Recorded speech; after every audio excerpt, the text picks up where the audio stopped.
I'm like really right here, but I'm trying like.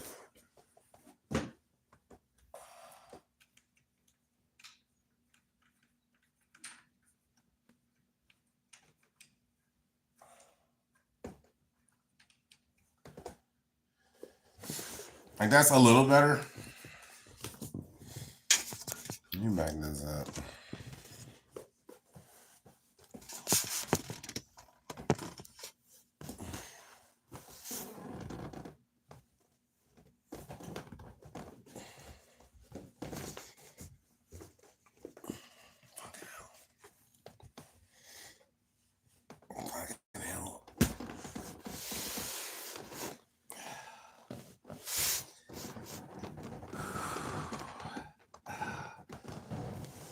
This ain't no motherfucking joke, son. But there's things for us to do. So we're going to read the Gosplan and the Gulag. As above, there's little need for us to add to the extensive historical literature describing the purges that killed off most of the old Bolsheviks who had made the revolution the Great Famine in the early 30s that was responsible for the deaths of as many as 12 million, mostly Ukrainians, the sabotage of the Spanish Revolution, the Gulag, the suppression of worker uprisings in Hungary and Czechoslovakia, or the invasion of Afghanistan.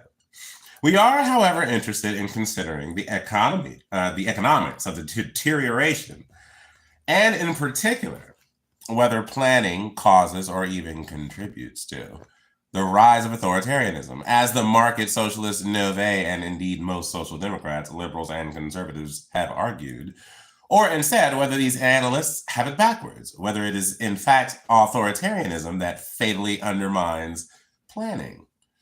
Immediately in October, the peasantry had begun seizing much of the land and dividing it up among themselves.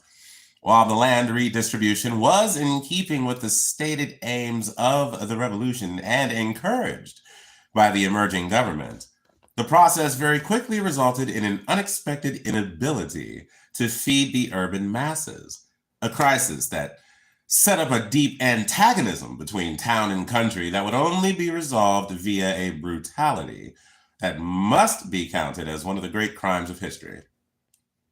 The reorganization of farms and the large estates, of course, had a disruptive impact on agricultural production, notably as the peasants squabbled among themselves over how the land would be distributed. There were richer and poorer peasants. Some wanted the estates broken up, while others favored collectivization of production. But the hunger that stalked the cities was not a result of these struggles, but instead of a contradiction between the immediate interests of the urban workers and the peasants. However much was made of the unity of those who wielded the hammer in the factory and those who hewed with the sickle in the fields, much of the peasantry were not agricultural workers employed by a boss, but instead more akin to feudal serfs, despite serfdom having been formally abolished in 1861, with either nobles or the state itself directly expropriating a percentage of what was produced and then selling that on the market. The great source of wealth in Russia, as in all other countries before the rise of capitalism, was this seasonal act of direct theft from the peasantry. The incentive of the peasant to produce any surplus was thus driven by their need to survive, to make sure there was enough left over to eat after the landowner had taken his cut.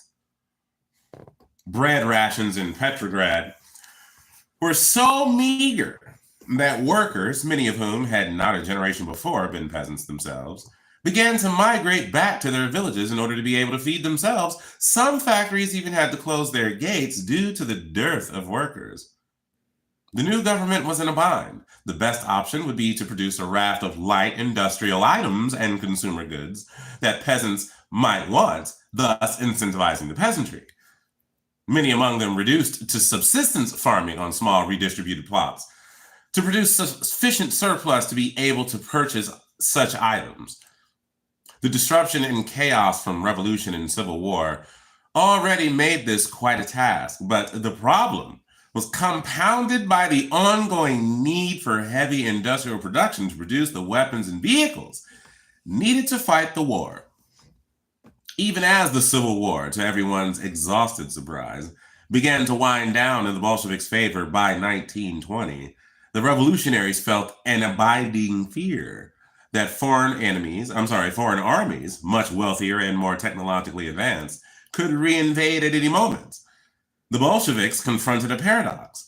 A shift to light industrial production would likely result in the crushing of the revolution from without, but if they did not shift to light industrial production, the revolution would likely be crushed from within. In short, the early Soviets suffered due to an agricultural sector that had yet to be integrated into capitalism. Had a countrywide emergence of capitalism turned these peasants into agricultural workers instead, as had been occurring for the last couple of centuries in Western Europe, these workers would have had an immediate common interest with the industrial workers of the cities and towns in the collectivization of production. Instead, the revolution had liberated peasants by turning them into smallholders. Food shortages drove hoarding, speculation, and thus inflation, and these in turn compounded the shortages. During 1918 through 1919, some 60% of urban consumption passed through the black market. As was happening with other areas of production, distribution, and broken markets, central authorities increasingly turned to more aggressive mechanisms of allocation. The Supply Commissariat in May 1918 was given power to obtain food by force. Its officials, together with detachments of armed workers and the secret police, seized the stocks of those accused of hoarding, while poor peasants were whipped up into a campaign of confiscating grain from alleged kulaks, or the so-called rich peasants. These haphazard food requisitions were over time regularized into proto-Drabodratskia? I'm not sure how you say that, to be honest. It's a Russian word. A system of enforced purchase for a fixed but attractive price that echoed earlier grain confiscation programs of the Tsar during World War I. The prices were so low that in some cases the requisitioning might as well have been called confiscation, as very little could be purchased with such paltry sums. Quite understandably, peasants fought back, not least because what food was left after the agents of Prodrazavratska had gone was not enough to feed themselves. Riots were not uncommon. The program only exacerbated the shortages and speculation as peasants hid their grain, sold it black on the black market, or simply didn't sow seeds. For what was the point in working if the entire fruits of your labor were to be stolen? So even as procurement more than tripled overall, production collapsed. The Civil War and a severe drought in the East and Southeast resulted in a grain harvest in 1921 of barely more than 2/5 of the pre-war average, creating a famine, accompanied by a typhus epidemic in which millions died despite emergency relief and the waiver of the food tax in affected regions. Even at this point, out of fear of a return of the landlords, peasants remained sufficiently loyal to the Bolsheviks to ensure their victory in the Civil War by 1922. Meanwhile, for all their fury at the selfish peasants' inability to produce in the interest of the greater good, Lenin, Trotsky, Buchanan, and some other leading Bolsheviks began to argue that the emergency requisitions were no long-term solution to the contradiction between the interests of the urban workers and the peasantry. A boost in agricultural productivity would be impossible without some sort of incentive for the peasantry. Once a fragile peace had been achieved, the leadership considered the scale of the disaster of war communism and were convinced of the need for a retreat from what others had believed to be a salutary, galloping advance towards socialism. The government was not just faced with peasant rebellions. Workers in Petrograd were also beginning to strike over the their meager bread rations, and that was being replaced with a food tax significantly lower than the requisitioning targets. Further, a sailors' revolt at Kronstadt, home to the Baltic fleet, had at the end of the Civil War cemented this view of a need to draw back And so by 1923, the sown area had returned to 90% of pre-war levels, and while the harvest was still less than in 1913, food shortages were no longer desperate. A more cautious approach that reintroduced elements of the market with the aim of development of primarily private agriculture and a substantial private light industrial sector would now be the aim under the new economic policy, a concession leading Bolsheviks believed would likely be needed to be kept in place for a long time. Lenin hoped for a maximum of 25 years. Others thought that it would be the minimum. The national economic policy's legalization of private trade turned out to be a rapid success, particularly with respect to consumer items in the countryside. Small workshops that had been nationalized were now leased to entrepreneurs and cooperatives, while the state held on to the heavy industry, finance, and foreign trade. Talk of the abolition of money vanished as state enterprises would now have to operate on the basis of commercial accounting.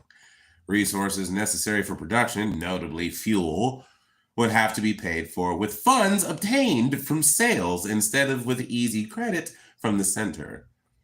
Likewise, wages would once again be paid in cash, and charges for municipal services were reimposed.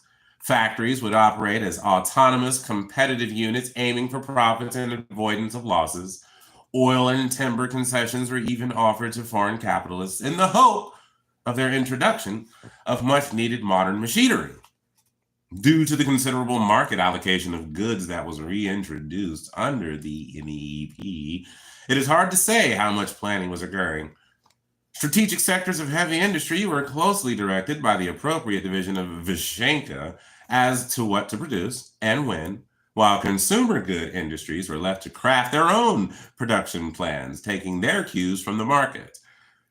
Here's Nove again, quote, "The word planning had a very different meaning in 1923 and through 26 to that which it later acquired. There was no fully worked out production and allocation program, no command economy. What emerged instead of operational planning were forecasts, recommendations, and guides that permitted higher ups to discuss priorities for strategic investment decisions. In many respects, what was obtained at this point was not radically different from what some of the more statist Western economies of the post-war period, as many of the commanding heights of the economy, particularly coal and steel, were in public hands, although perhaps it had a more spasmodic character as the disorganized new state was still establishing itself. Simultaneous to all this, the Civil War had gutted civil liberties and atrophied Soviet democracy. Millions of workers, including the most politically active, were killed in combat.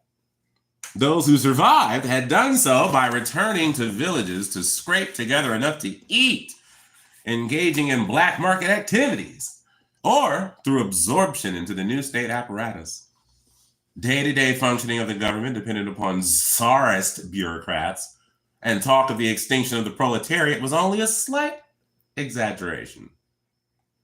The Soviets had truly ceased to be organs of government by the workers, but instead existed for the workers, or even by and for the bureaucrats. There was no longer any real direct exercise of power by the Soviets. The constriction of civil liberties amid total war with enemies on all sides never let up, even as a fragile victory emerged, with most political parties siding against the revolution after October. But by the end of the Civil War, the Bolsheviks were the only effective party left. It was through factions within the party, not between parties, that political disagreement was expressed. But in 1921, unnerved at an echo of the ideas of the left, opposition within the Communist Party among the Kronstadt rebels, and at how many Communist Party members had joined the revolt, the leadership made perhaps its greatest mistake, laying the groundwork for the Stalinization process later in the decade. It legislated a ban on factions within the Bolsheviks, intended as a temporary measure until things calmed down. Even those backing the measure, nevertheless, feared what might happen as a result. And throughout the 1920s, despite the formal ban on factions, argumentation about what was to be done was omnipresent, although debate coerced. After the death of Lenin in 1924, Joseph Stalin, leader of the Bolshevik center faction that waffled between the two poles of continuing the NEP and recollectivizing agriculture in the name of a rapid expansion of heavy industry, emerged to a position of power. Discussion meetings would face squads of Stalinist hecklers, disrupting them with taunts, jeers, and catcalls, even fisticuffs. The hooliganism accompanied a creeping dominance of the secret police, the Joint State Police Directorate. From mid-1926 onward, most opposition figures, left and right, were steadily expelled from positions of influence. Oppositionists, or anyone suspected of opposition at least, were dragged from their beds at night and imprisoned or exiled without a charge. Sons of bitches. In 1928, Trotsky and his supporters were exiled to remote parts of the Union. Then in 1929, with the left defeated, Stalin turned his attention to the last remaining critics of authoritarian creep, among them Bukharin. Bukharin confessed to ideological errors, if you will, and was partially and briefly rehabilitated. But a few years later, he too would join most of his old Bolshevik comrades who had made the revolution, killed in one way or another in the Great Purge. After the Civil War, economic growth overall was rapid, but largely comprised reactivating, repairing, and renovating existing capacity, relaying damaged railroads, and reabsorption of available factory labor. Industrial output, handicapped by a lack of capital and the loss of skilled laborers in the war, remained feeble. The urban-rural paradox at the heart of the confiscatory horrors of war communism did not go away, even as the economy revived. As late as 1928, the wooden plow and hand scythes remained the state of the art in agricultural technology for millions of small holdings.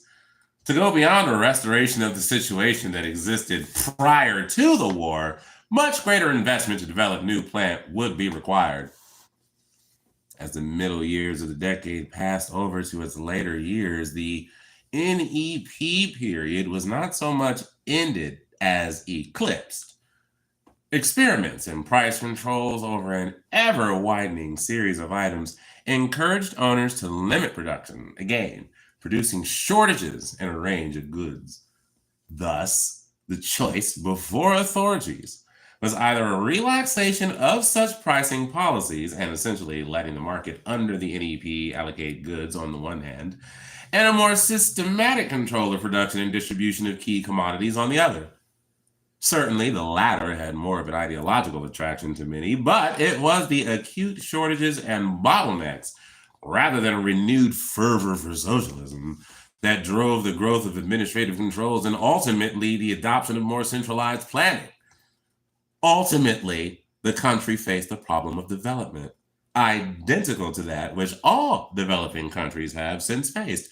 Who in society will bear the brunt of the need for accumulation of capital for the needed investment? Starting in 1926, rapid industrialization increasingly won out over balanced, slower growth, but that was dependent on the expansion of private agriculture and light industry, and it was backed up with a viciousness toward the peasantry that would make the requisitions of war communism appear benign by comparison. In all the fall of that year, a party conference backed favoring heavy industry in the state sector over other sectors with the aim of catching up rapidly to and then surpassing the most advanced industrial nations. To orchestrate this, a long-term plan would have to be drafted. This task fell to a relatively obscure government subcommittee, the State Planning Committee, or Gosplan. Established in February 1921, Gosplan was tasked with crafting a single economic plan for the entire country to be recommended to its decision-making superiors, the Council of Labor and Defense, and Economic Military Cabinet itself established to move Russia beyond the ad hoc approach to planning necessitated by civil war. Gosplan was also to develop the budget and investigate options for currency, credit, and banking. Under the NEP, the Gosplan being countries I don't think that's what it meant. Being counters, many of them experts. Oh, okay, I get it. Who are not members of the Bolsheviks, created what was likely the very first system of national accounts in history, a complete accounting of the economic activity of the country, the aggregate of its production, income, and expenditure. A handful of Western nations would begin to adopt such practices in the 1930s and 40s, doing so more widely only after the Second World War. Well, we already knew that. What the fuck? Oh. After 1926, the role of Gosplan strengthened by 1927. Preparatory work for the first 5-year plan was underway. Y'all probably, what the fuck is he reading, bro? This what I'm reading.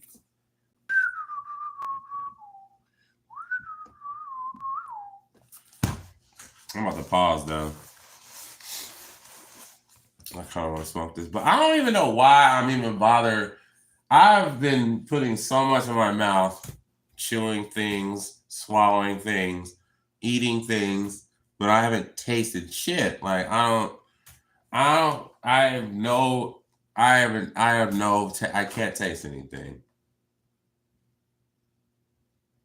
You know what I mean? Like, I don't know if I got COVID or some shit, but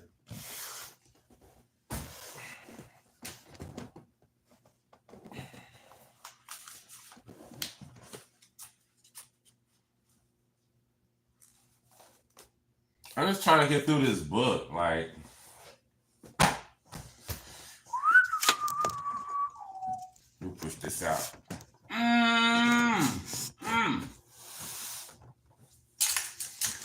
Fuck.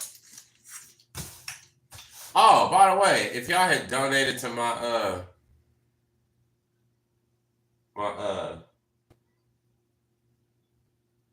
GoFundMe from like my hospital stay, because they busted my ass and like, you know what I mean? Like I'm gonna be out of work. So like if y'all had already donated to my GoFundMe, good looking out. You know what I'm saying? I really appreciate it.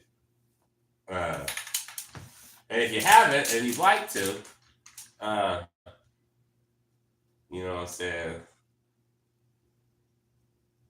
I guess I'll put a link or something in the video. I gotta stand up, huh? Straight up. Straight up.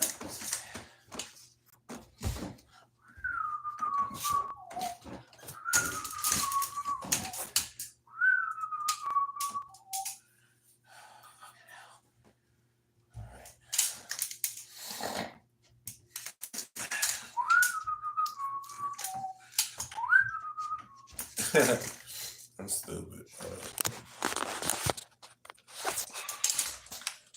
All that shit.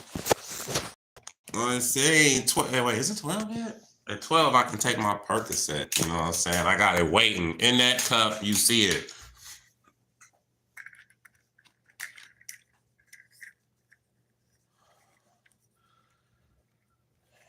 Take that. Yeah, I can take that at 12. That's my Percocet or Oxycontin. I don't know what it's called, but it's one of them too. But I don't know what time it is. I just know I can take it at 12. I've been trying to keep myself busy and shit. I'm painting my nails and shit again. I didn't put this on. This is the like what you call it? The matte finish and shit. I ain't put that on it though. My mom don't like the matte finish. She prefer the glossy finish. So I just, well, fuck it, you know. So I just do that. Yeah, man, they just gave me this walker. First thing was like, nah, son, capitalism. You're gonna have to pay for it and shit. But I guess they just felt bad, like, because they knew I wasn't, like, I couldn't walk. I'm like, I need a fucking, you know what I mean? Like, well, I guess I'm just being in bed and shit. But they was like, nah, we'll give you one. So, and they was like, nah, they was like, the hospital just take care of it. I was like, good looking, y'all. Shit. The fuck? Hold on. Wait, why is this thing acting stupid? Fuck. Stop trying to lift shit. Anyway, like I can, you know what I'm saying? I'm just not supposed to BLT. She said no bend, lifting, or twisting or some shit. So I don't do none of that. What up, Dominic, Daffy, Suzanne, Andrew, and whoever else came through? Oh fucking hell, dude! My motherfucking back is on fire, bro. Like, but I'm trying to stay walking. I'm trying to stay like using this shit. So I don't like, you know what I'm saying? Like I'm trying to like get my strength back or whatever. It just fucking hurts. My motherfucking back is killing me. Fucking hell. He said no, he's reading U.S. history. Kinda. I mean, it was U.S. history for real. But the book really is about a planned economy versus just letting the market do what the fuck it wants to do. So, and it's basically making the case for like rating the entire U.S. economy the way that Walmart runs its business. You know what I'm saying? Like you can just scale up their business practice to the level of the United States. You know what I'm saying? And it's like, oh shit, hold on. Hoo-wee.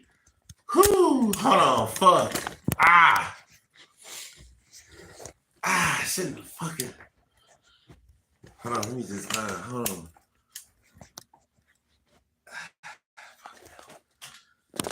Why does he keep doing that? Oh, fuck.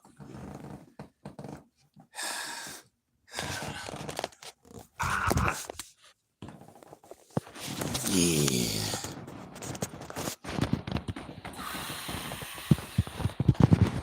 Ooh-wee.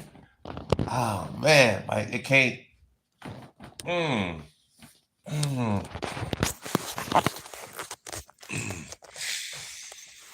Fucking hell, dude.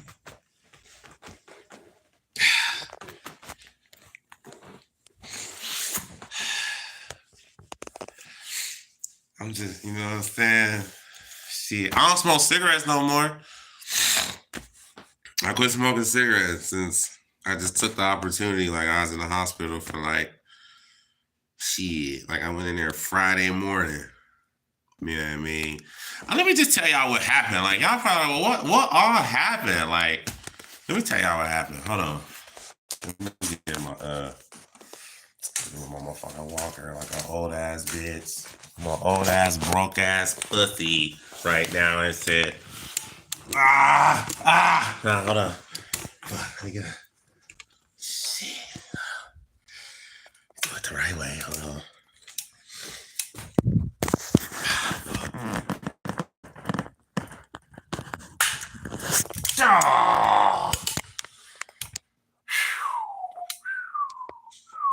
Okay. All right. Let me tell y'all what happened. Let me get over here to some better light and shit. Like I want to smoke a blunt. Well, I tell you know what I mean? Hold on. Let me just set this here.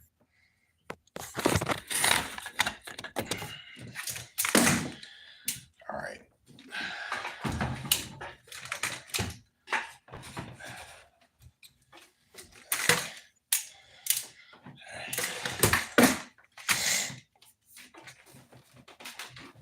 So,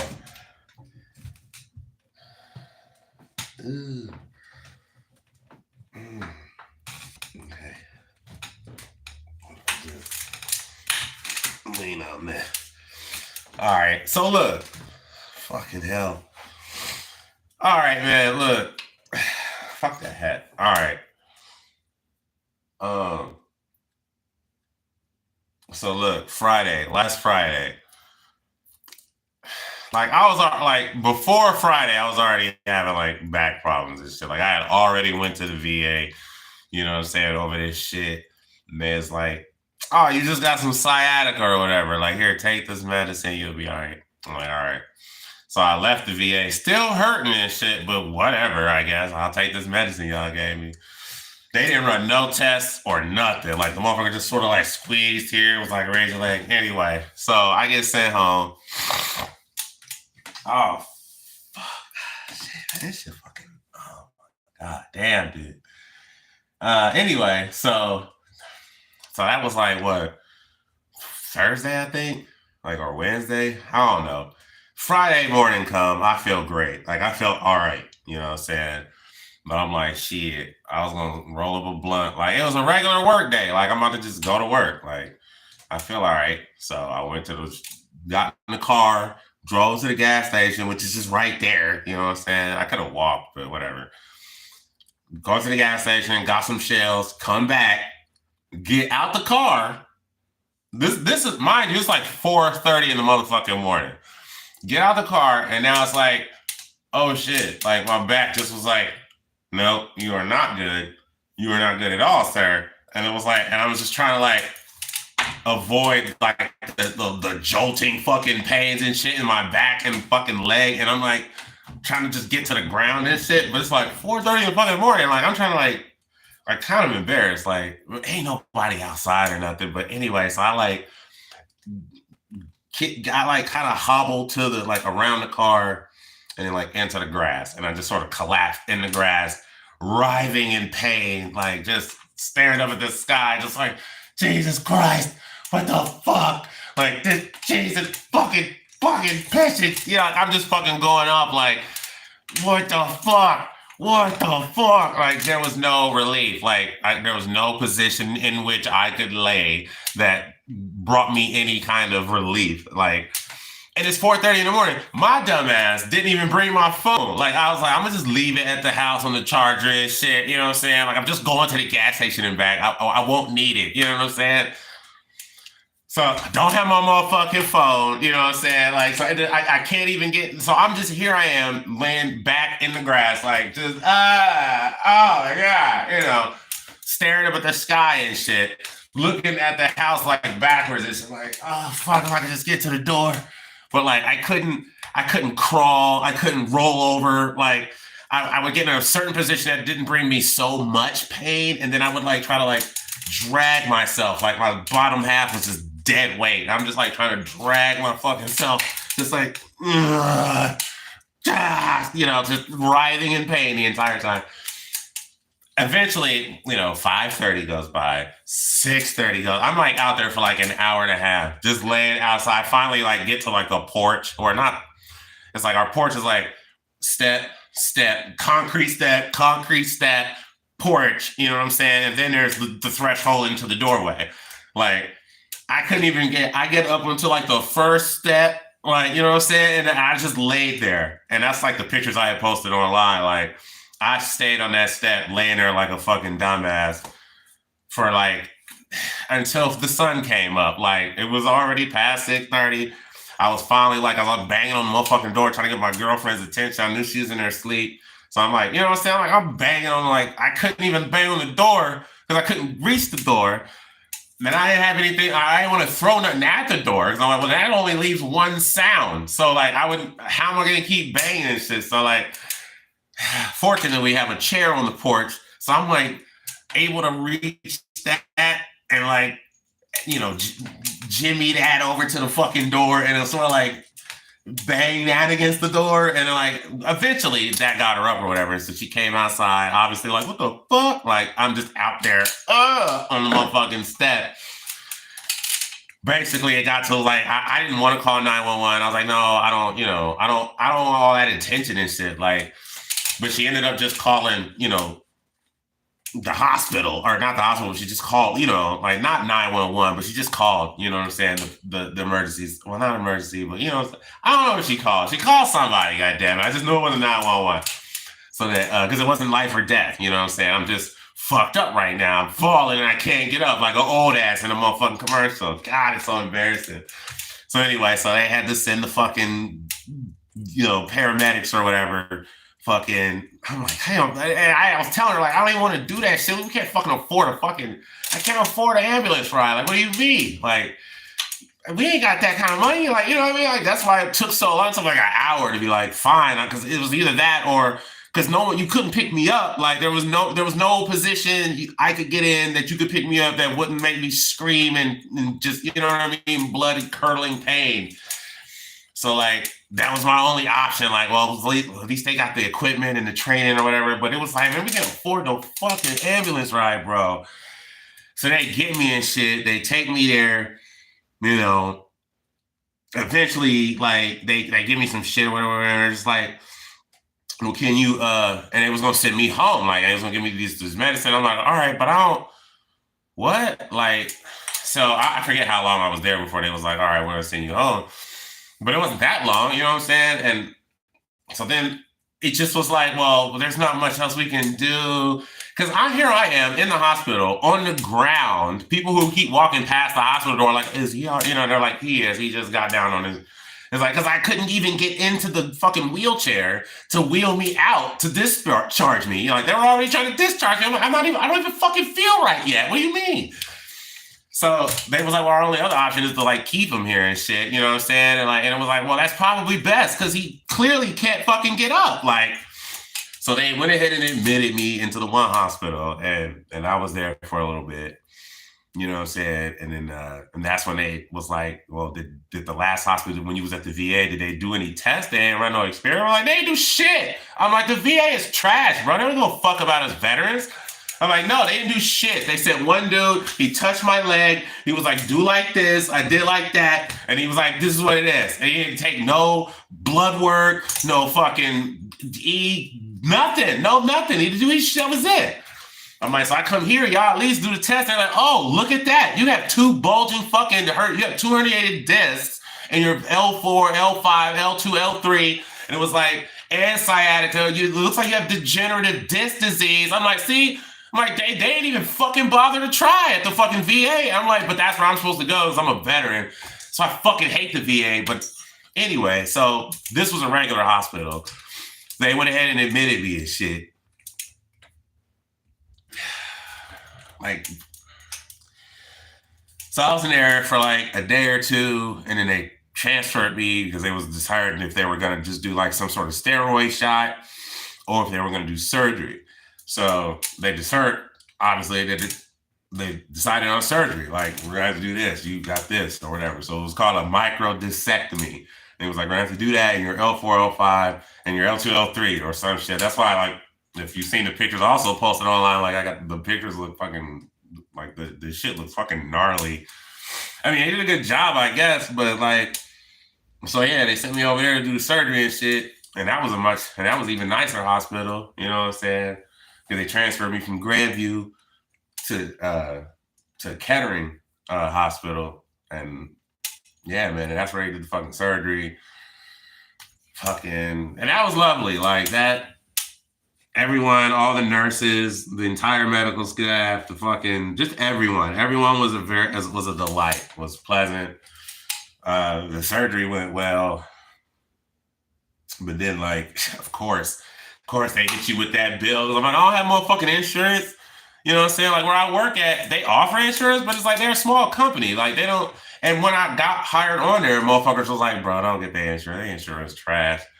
And I was like, well, do y'all have like FMLA? Because I'm not going to be there for a few weeks. Like, the doctor already said, like, nothing, son. Like, you can't even drive. Like, you just can't be doing shit for like, until I see you in about a month. I'm like, a month? What the fuck am I supposed to do for a month? Like,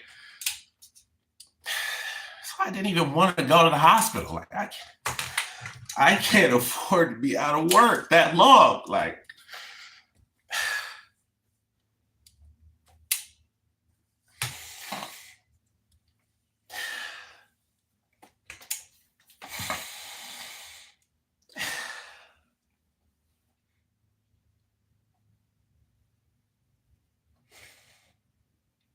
but he said I might be able to go back in a few weeks. But I bet I have to wait a whole month. So that's why I've been trying, like, just keep walking around and doing shit so that maybe like in a few weeks I can go back. And I only miss like I don't know, like 1 week, one pay week's worth of money or whatever. It only be set back half a month. It don't have to be set back the whole month. You know what I'm saying? So I don't know. But this shit hurts. This shit hurt, man. But shit, you know, uh,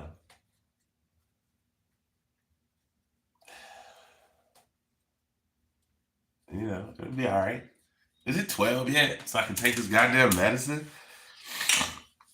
I'm probably just fucking. Oh, it's almost 1 o'clock. I could have been took it. Hold on. I'm crying like a bitch. Like a fucking pussy right now, son. It's cool. I know. Yeah.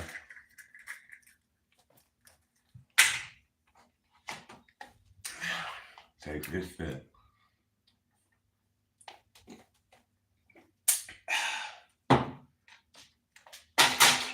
Here it is. Whew. Just wait for that shit to kick in. That was like that Percocet or whatever the fuck it is. I mean, it's supposed to be for pain, but I need that shit because my back is fucking killing me right now. Anyway, shit. So that's what happened. It was like, yeah, that's what happened. So here I am now with a fucking walker, like I'm fucking old as shit.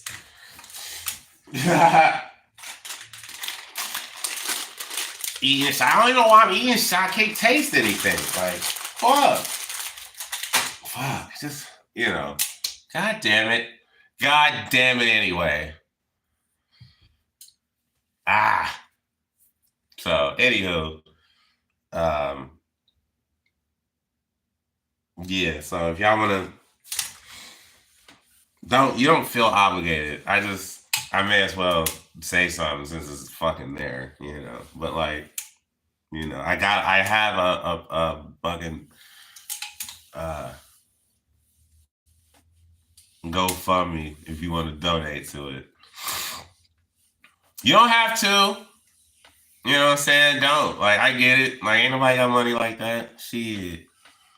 You know what I'm saying? But if you got anything at all, it would help. So, I'll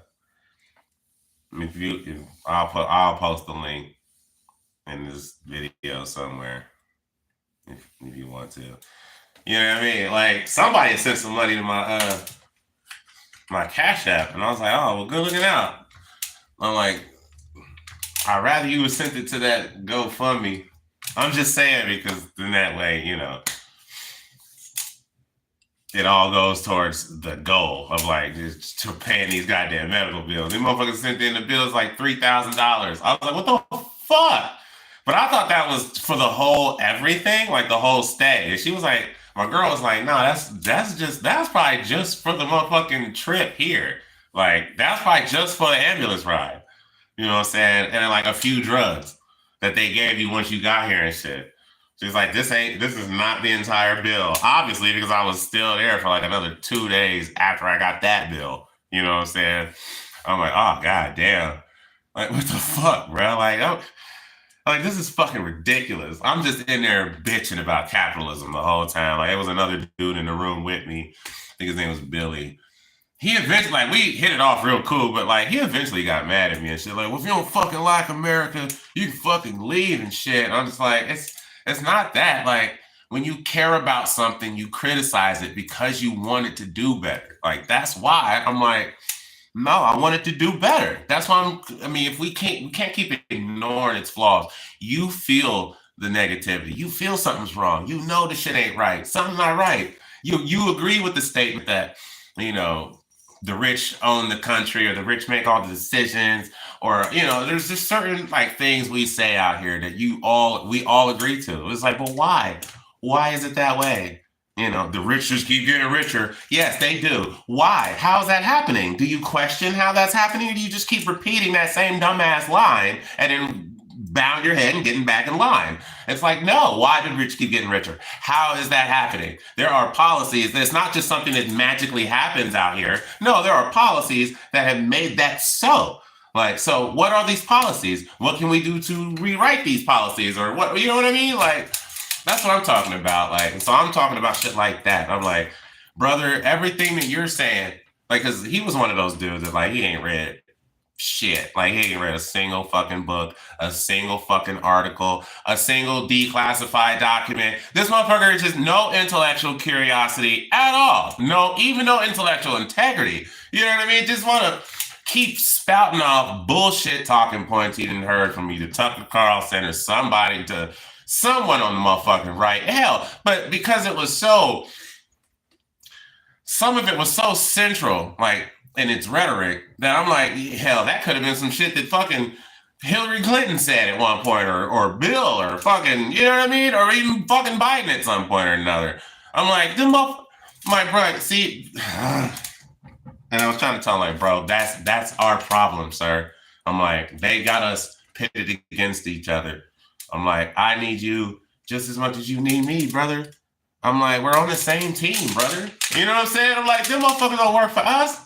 When has the rich ever worked for us? I'm like, it's, if we all understand how bribery works, then what the fuck? Why do you still think that the cause of your problems, the source of your problems, is another marginalized motherfucker?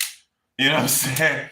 Another motherfucker with no power is somehow powerful enough to be a disruptive force in your life, specifically your economic life.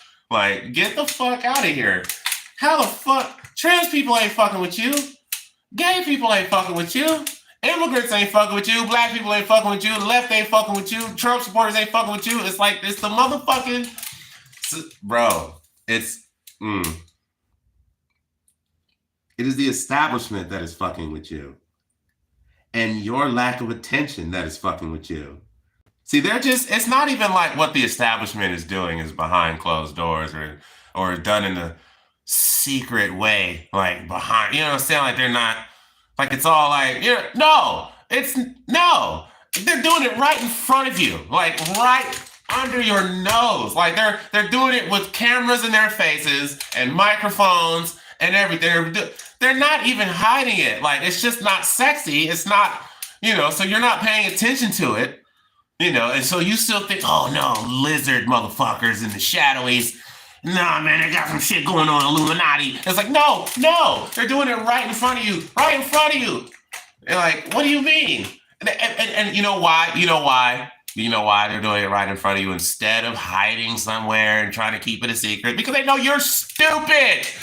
Dumbass. They're like, you're not fucking smart enough to go to challenge them. They know it. They know you're not. They're like, you're not about to go read. What, you about to go pick up a book, motherfucker? You about to go read some documents, some search through some PDF files, about to do some research? Get the fuck out of here. You're going to do exactly as we think you're going to do, or as we know you're going to do. You're going to completely take whatever blah, blah, blah we say that sounds good to you, and you're going to run with it like that's the gospel. You're not going to fucking challenge us. Get the fuck out of here. You read, please. That's exactly how they treat us, dog. That's why they don't have to hide the shit. They just tell it to your face. You'll fucking know. You know what I'm saying?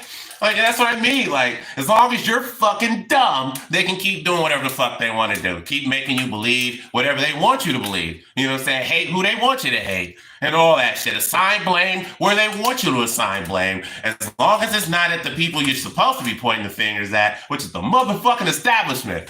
And they both wear the same. They all wear blue ties, red ties. It doesn't fucking matter. Green ties even sometimes. It doesn't fucking matter. Like, we're all headed towards barbarism, you know what I'm saying? Fueled by fascistic proclivities. Like, what are we doing here, people? Like, but they're doing it right in front of us because they know we're too stupid to pay attention or do it or to get involved. No. Hell, and then you wonder why I'm always going off on Christianity, because Christianity at its core buttresses this sort of ideology of just don't question authority, know your place and stay in your place. You know what I'm saying? Uphold the status quo. You know, there's some sort of God king to whom you need to bow down and all this. Get the fuck out of here. Question everything. Get the fuck out of here. Your power isn't legitimate. Who says your power is legitimate? Get the fuck out of here. No. Christianity teaches you to be submissive. Fuck your submission.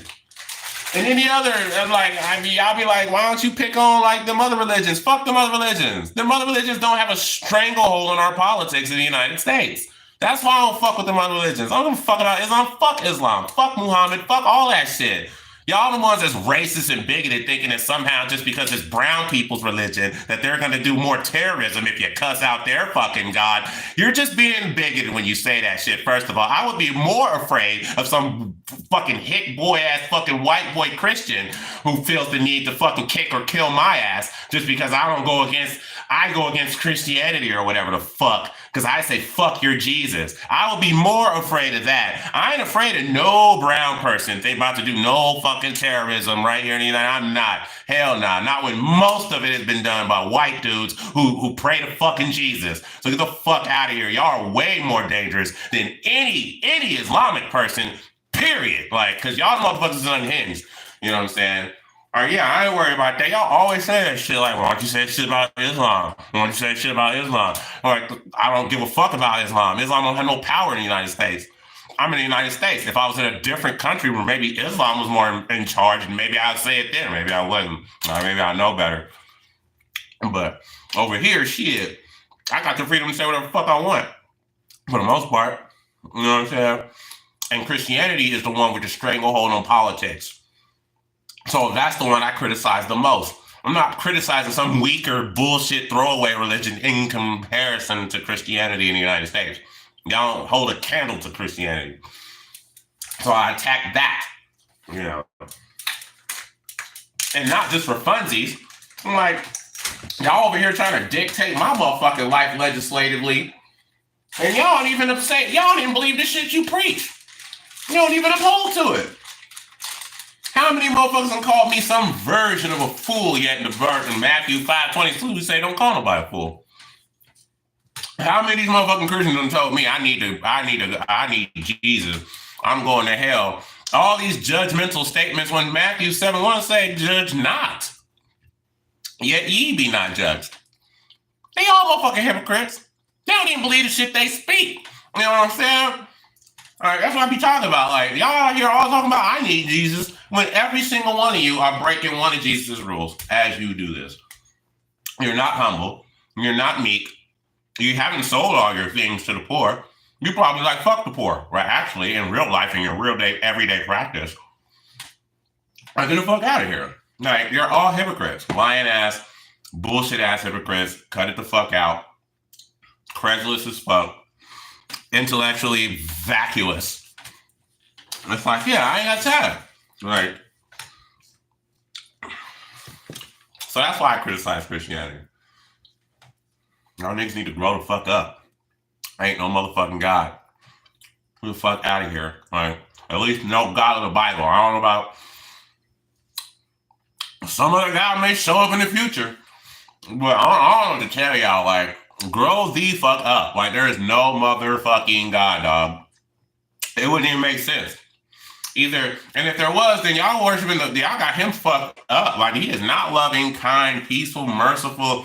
That motherfucker is hateful, bigoted, racist, murderous, bloodthirsty, like, pernicious. Like, fuck you mean? Like, this motherfucker, shit. If there is a God, he hateful as fuck. Like, he must hate humanity. Hate humanity. And he must hate children the most. So, ain't no evidence for none of that shit. There's more evidence that there's no fucking God.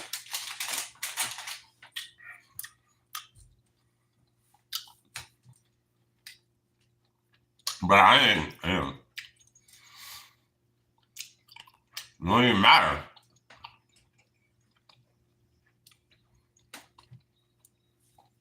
Anyway, I'm gonna get the fuck off of here. Fuck you, motherfucking Christians. I'm gonna put this goddamn This goddamn what you call it?